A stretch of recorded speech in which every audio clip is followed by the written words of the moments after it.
12 గంటలకు అయిపోయినాక మళ్ళీ 3 గంటలకు ఒక ఆట పెడతాడు కదా, దాంట్లో క్యూలో నుంచి టికెట్ పోయి మొత్తం 6 గంటలకి ఇంటికి వచ్చి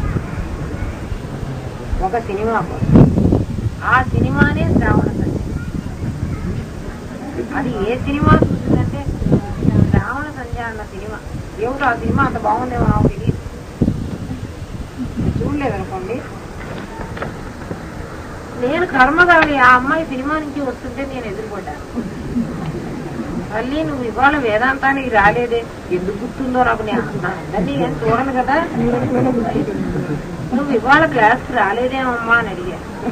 పొద్దున్నుంచి సినిమా హాల్లో టికెట్ల కోసం నిజం చెప్పి అబద్ధం చెప్పలేదు ఆ తల్లి. పాపం నిజమే చెప్పింది, అబద్ధం చెప్పలేదు. అమ్మా నాకు వీలు కాలేదంటే నేనేం కొట్టను కదా, మార్నింగ్ షోకి కూడా నుంచున్నానమ్మా, మ్యాట్నీకి కూడా నుంచున్నాను, టికెట్ దొరకలే, ఇప్పుడు దొరికింది చూసి వస్తున్నాను. ఆ అమ్మాయి తెలియదు. నేను అప్పటి నుంచి శ్రావణ సంధ్య అనే ఆ సినిమా పేరు ఆ పిల్లలు ఇప్పుడు పాపం దేహం సాలించి వెళ్ళిపోయింది. సమయాన్ని సినిమా టికెట్ల కోసం గంటలు గంటలు నుంచోడానికి నీకు ఒకవేళ సినిమా టికెట్ల కోసం నుంచున్నావే అనుకో, ఇక్కడ నుంచి అందరూ మాత్రమే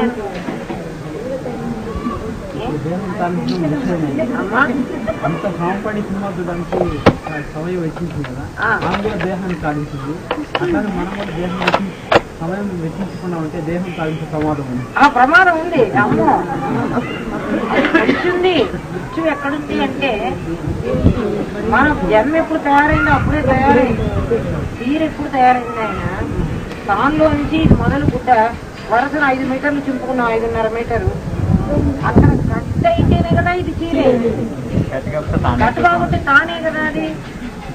అంటే ఎప్పుడు నువ్వు ప్రారంభం చేసావో అప్పుడు అంతం, నీ మరణం నిశ్చయం అయినాకే నీ దేహం ఉంది కదా. మరి అది సత్యం.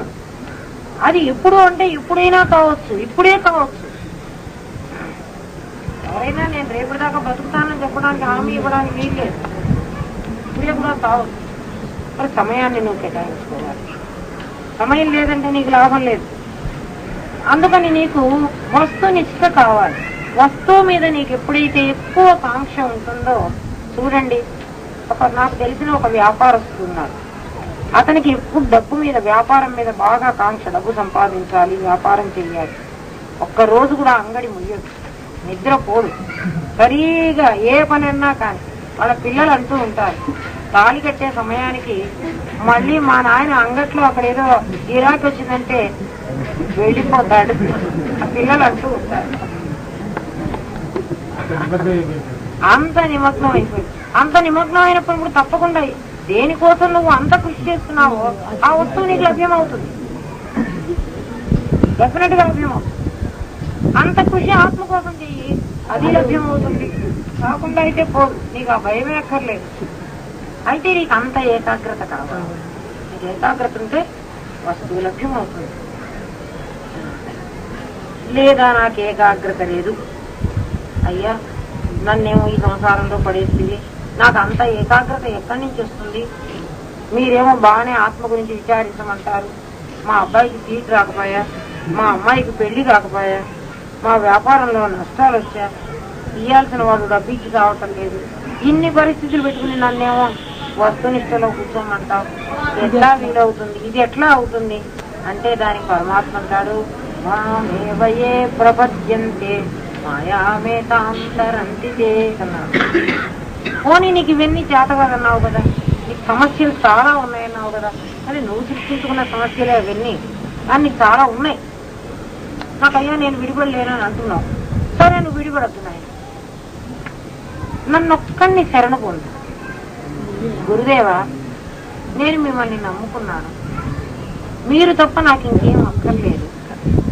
ఈ సమస్యలన్నీ ఏవైనా ఉంటే ఇవన్నీ మీరు సృష్టించినవే, వీటిని తొలగించే పని కూడా మీరే చూసుకోండి, నాకే సంబంధం లేదు.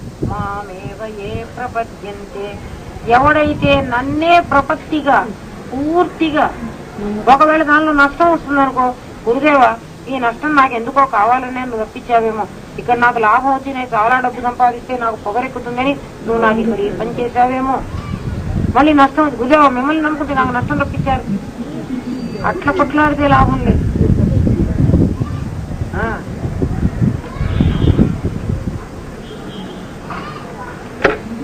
మన గురువు గారి దగ్గరికి ఒక తల్లి వచ్చేది, ఒక ఆవిడకి ఒకడే ఒక కొడుకు.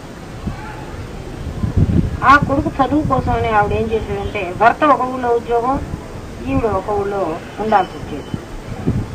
పాపం భర్త దగ్గరికి వెళ్లకుండా అతను ఒక్కడు ఉన్నాడే, పాపం అతనికి ఏదో చేసి పెట్టాలి ఆ భావన పాపం ఆ తల్లికి ఎక్కువగా ఉండేది.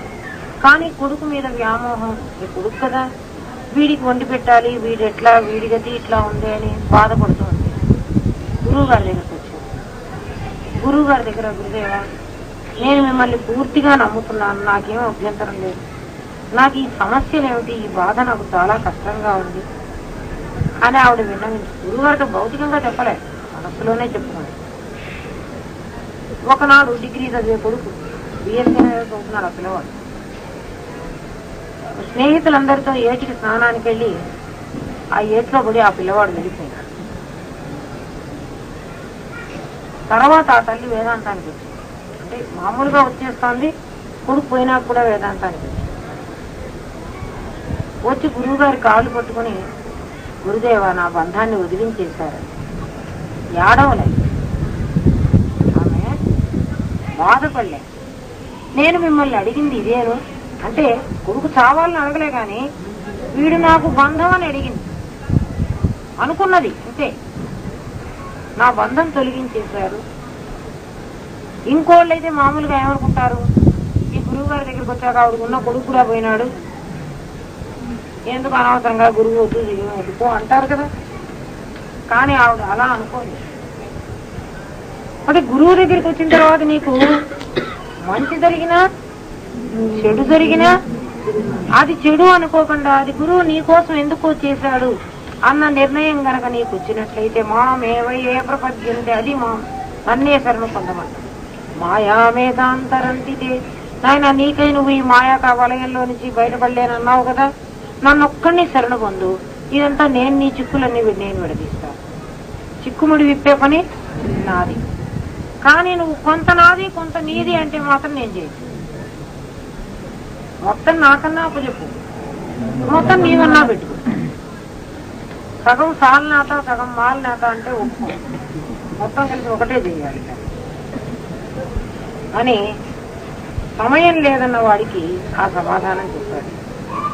ఆత్మయందు ఏ అహంకారం కలదో దానికి మూల అవిద్య అని, అవ్యక్తమని, జడశక్తి అని చెప్తారు.